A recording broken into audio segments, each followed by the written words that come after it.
में शौनक आदि ऋषियों को बड़ी शंका हो गई। शौनक आदि ऋषि सूत जी से पूछते हैं, गुरुदेव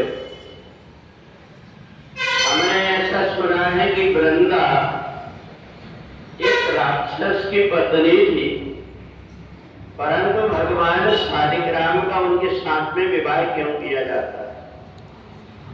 सूत जी कहते हैं कि हे ऋषियों, ये वृंदा और शंखासुर ये दोनों पहले जन्म में भगवान श्री कृष्ण और राधा जी के भक्त थे। ये दोनों एक जगह पर भगवान की आराधना में बैठे थे, एक दूसरे को देख करके मोहित हो गए। राधा जी ने इनको श्राप दे दिया था कि तुम राक्षस योनि में जाकर के जन्म लो, और ये जाकर के जन्म लिए। और जैसे ही जन्म लेकर के वृंदा तो भगवान का भजन करना जानती थी, भगवान के नाम का जाप करते रही। सारे देवता उसके पति को जीत नहीं पाए, भगवान के नाम जाप करके माला पहना देती थी, इसलिए अजेय हो गया जालंधर। परंतु उसी समय पर भगवान नारायण ने जैसे ही देखा कि वृंदा के धर्म के पीछे जालंधर अधर्म कर रहा है, तो उस समय पर भगवान ने भेष बदल करके वृंदा का पतिव्रत धर्म नष्ट करके जालंधर का वध किया। जैसे ही वृंदा को पता लगा तो उसने भगवान को श्राप दे दिया कि आप परमात्मा होकर के और आपने मेरे साथ में छल किया, इसलिए मैं श्राप देती हूं कि तुम पत्थर बन जाओ।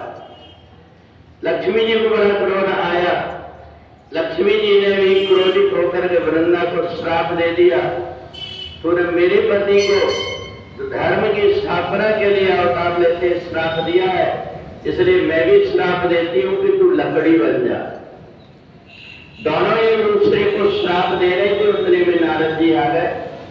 नारद जी ने दोनों को शांत किया और वृंदा को बताया, तुम और जालंधर दोनों भगवान के ही भक्त हो, भगवान ने उसका उद्धार कर दिया और तुम्हें फिर से अपने कर्म बंधन छूट करके परमात्मा के चरण की प्राप्ति होगी, इसलिए तुम लकड़ी तो बनोगी पर साधारण लकड़ी न बन करके तुलसी बनोगी, और भगवान को भी जो श्राप दिया है पत्थर बनने का, वो साधारण पत्थर नहीं बल्कि शालिग्राम बन करके और भगवान भक्तों की मनोकामना को पूरी करेंगे।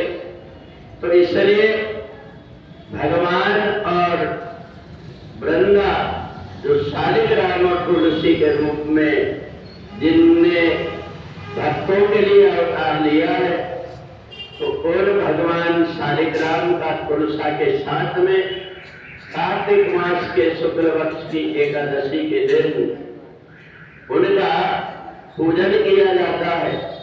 तो इसलिए जो कोई भी आज मंगल उत्सव करता है, उनके घर में हमेशा मंगल होता है। तो इसलिए कार्तिक मास के शुक्ल पक्ष को हम लोग तुलसी विवाह के रूप में मानते हैं, और 4 महीने तक जो देवता चातुर्मास में भगवान की प्रतीक्षा करते रहते हैं कि भगवान का वामन के यहाँ से आएंगे, तो आज का ही वो दिन है जब भगवान उड़ जाते हैं। और इसलिए कार्तिक मास के जो शुक्ल पक्ष होता है, उस शुक्ल पक्ष में भगवान नारायण की देव उठनी एकादशी या प्रबोधनी एकादशी के नाम से जाना जाता है।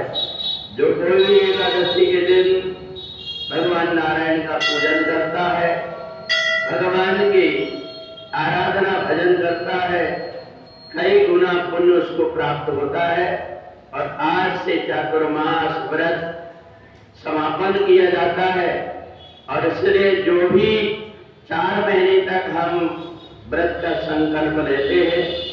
आज वो भगवान को चढ़ा करके भटा और दूसरी जो चीजें हैं उनको भगवान को अर्पण करके और सेवन करना प्रारंभ करते हैं। तो इसलिए आज प्रबोधनी एकादशी के दिन भगवान नारायण सभी देवताओं के वेद मंत्रों के साथ में अपने स्वधाम को जाते हैं। इसलिए पृथ्वी में, पाताल में, स्वर्ग में सब जगह भगवान के मंगलाचरण प्राप्त होती है। इसलिए आज का दिन महत्वपूर्ण माना जाता है और जितनी एकादशी होती है उनमें ये देव शयनी और देव उठनी, जिसको प्रबोधनी एकादशी कहते हैं, उसके नाम से जानी जाती है। बोलिए सच्चिदानंद